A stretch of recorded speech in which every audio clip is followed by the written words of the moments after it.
Buenas.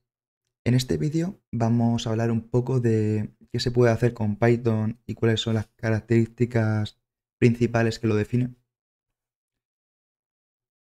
En primer lugar, decir que Python es un lenguaje de propósito general. Esto significa que nos permite llevar a cabo un gran número de funcionalidades. Nos permite crear páginas web del lado del tema de servidor con Flash y Django. Nos permite tanto crear aplicaciones móviles como de escritorio. Nos permite automatizar scripts y tareas. Se utiliza mucho en el tema de ciencia de datos con las librerías de Pandas, NumPy, Scipy. Os dejaré aquí un link con mi curso de Pandas y de NumPy. También sirve para el tema de Machine Learning e inteligencia artificial. Para las librerías se suele utilizar TensorFlow, Keras, Scikit-learn.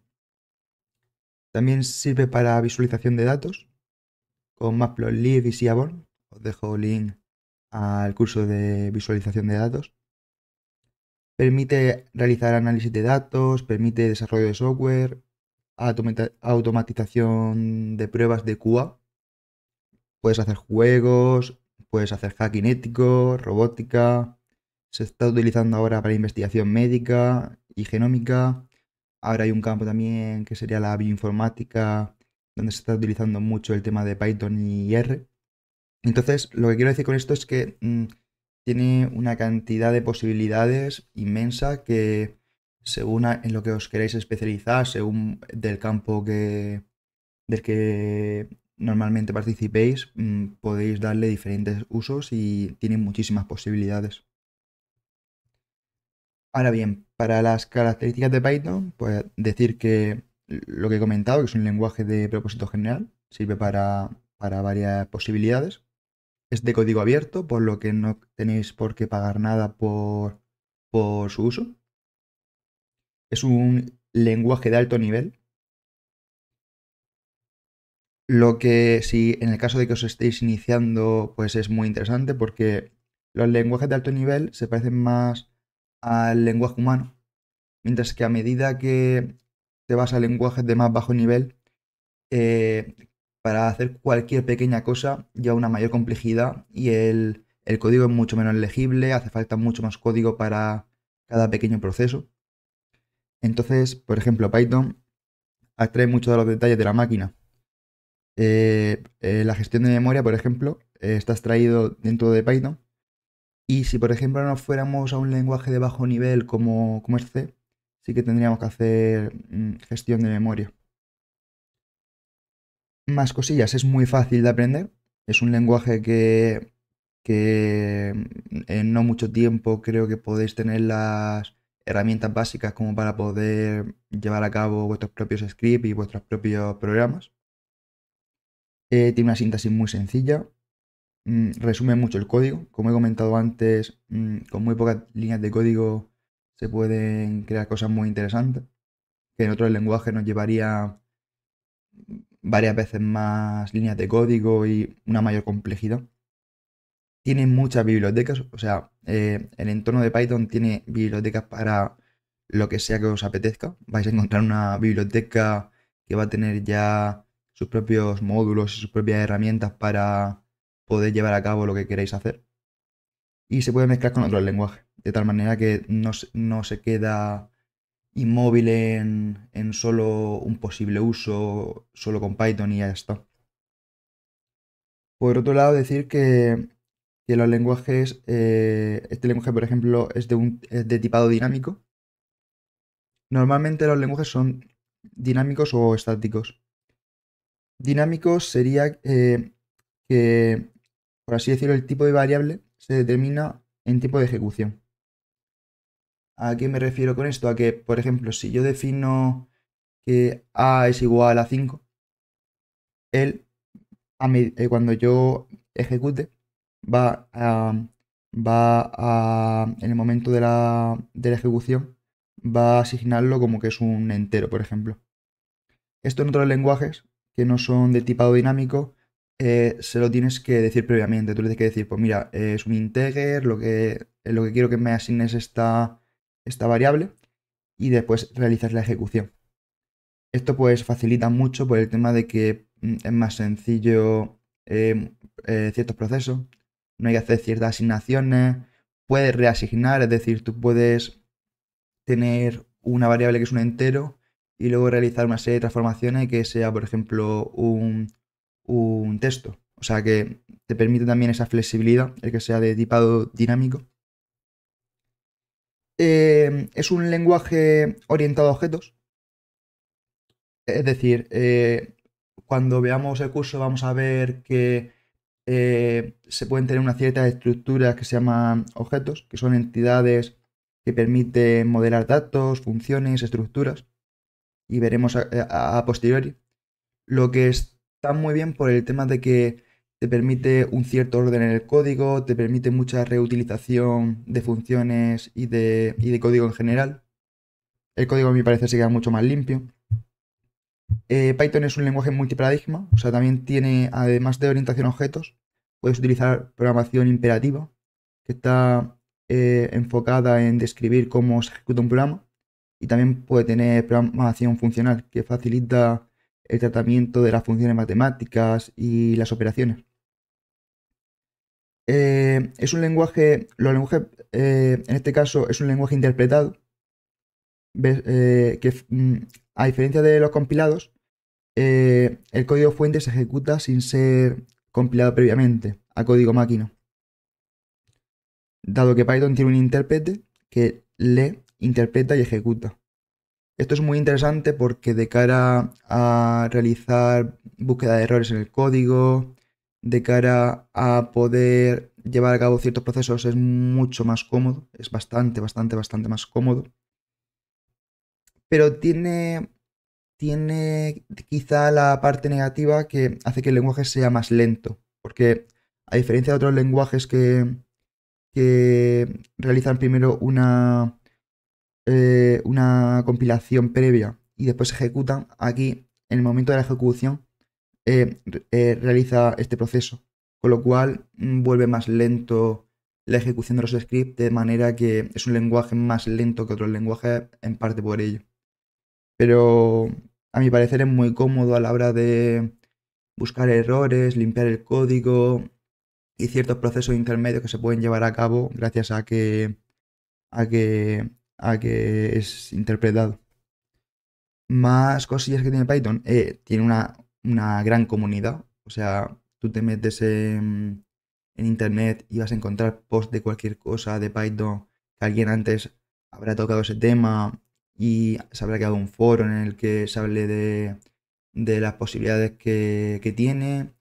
Vas a encontrar muchísima información de prácticamente lo que quieras. Es decir, siempre vas a tener un soporte continuo porque es un lenguaje que además de que se utiliza muchísimo, tiene mucho contenido y muchos foros y muchas personas que continuamente están aportando lo último de información de las implementaciones, los cambios y demás.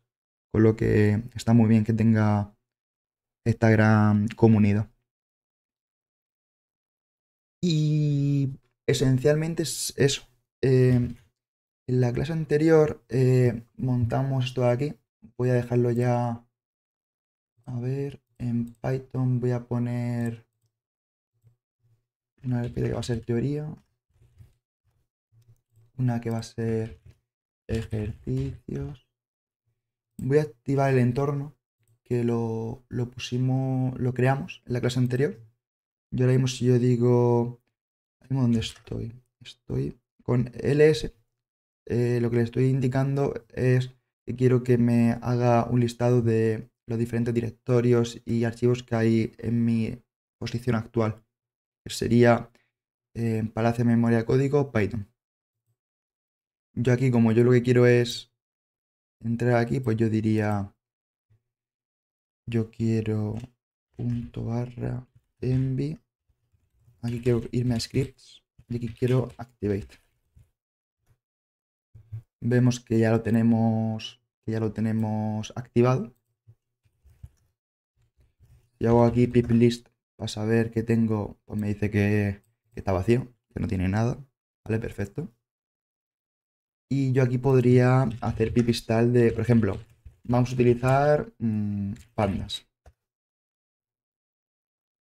Pues yo aquí instalo pandas. Me dice las cosillas que me ha instalado. Más cosillas que podríamos instalar. Pues yo voy a instalarle, por ejemplo, Seaborn y Matplotlib. Entonces ahora cuando termine este proceso, que mi ordenador es un poquito lento, lo veremos. También lo que voy a hacer va a ser, bueno, voy a dejar instalando el resto de cosas. Pip install, Matplotlib.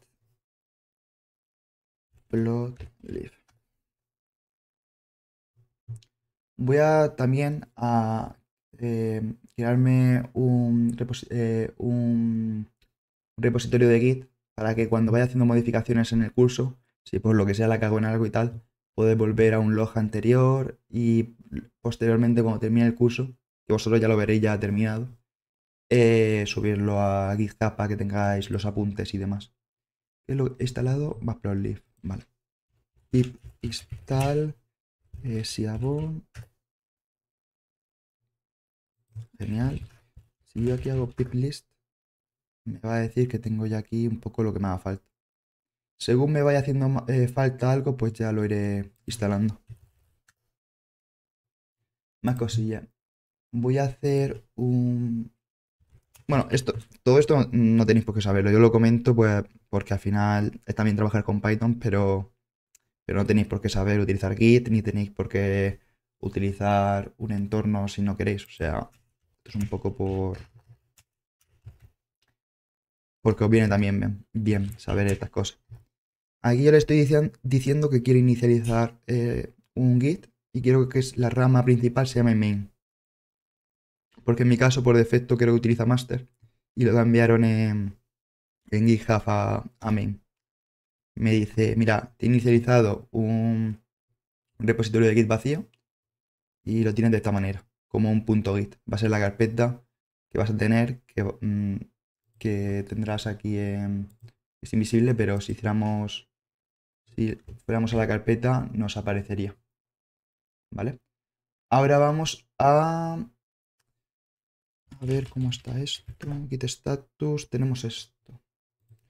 Normalmente se suele añadir un git ignore, que es para lo que no quieres subir al repositorio. Yo no quiero subir ni el material del curso porque ahí tengo imágenes y cosas para lo de los cursos y tonterías. Y tampoco el entorno. Son muchos pequeños archivos y no me interesa. Aquí pues muchas veces se añade un readme, que es para cuando lo subes a GitHub, por ejemplo, pues pones curso de Python. Y vas aquí explicando un poco qué elementos tiene tu repositorio. Si yo aquí hago de nuevo un git status, me va a decir que tengo esto solamente. Y me ha ignorado lo que le he indicado que no quería que me subiera. Entonces yo aquí puedo hacer git add punto y me lo mete a un espacio que se llama espacio de staging o de preparación. Si yo hago git status, me dice, hey, al pelo, lo has llevado al espacio de staging. Te falta hacer un comité, un commit, para poder tener ya esos cambios registrados. Yo le digo, mira, quiero hacer un git commit -m, que va a ser primer commit del repositorio del curso de Python. Voy a meterle un submensaje que va a ser está todo está recién empezado. A medida que se desarrolle el curso se llenará de contenidos. Normalmente cuando tú haces un commit, o sea, tienes que hacer aquí un commit para realizar tal modificación o para añadir tal archivo, lo que sea. Y aquí quizá una explicación de, pues se ha realizado este cambio porque tenía tal problema el código y le he añadido esta función o he cambiado tal cosa para que funcione lo que sea. Esto sería una chapuza, pero bueno, para que veáis un ejemplo. Yo hago esto y me dice, pues mira, he añadido dos cambios y, o sea, dos archivos han cambiado y se han realizado tres inserciones. Me dice que es el root commit, o sea, es decir, es el primer commit que se ha realizado y tal. Y si ahora hago un git status, me dice, hey, está todo perfecto, nada por comitear. Y bueno, hasta aquí el vídeo. Hemos tocado también más cosas que no tenían en realidad nada que ver con el inicio del curso, pero bueno, que os sirve saber también esto, que al final cuando vosotros os creéis un proyecto siempre es muy importante que os creéis un repositorio de Git para el tema de poder ir realizando vuestras modificaciones, que si la liáis, os ponéis a ver cómo modificar una cosa, no mandéis todo el código a la mierda y podéis volver a un punto anterior. Y también aprender a trabajar con solo las librerías que os sean necesarias, que podéis tener un sistema donde lo tengáis eh, todo instalado de tal manera que se cargue todo, o podéis tenerlo de esta manera. Esto es interesante, por ejemplo, para el tema de si, por ejemplo, queréis crear una aplicación que solo necesita ciertas librerías para poder usarse.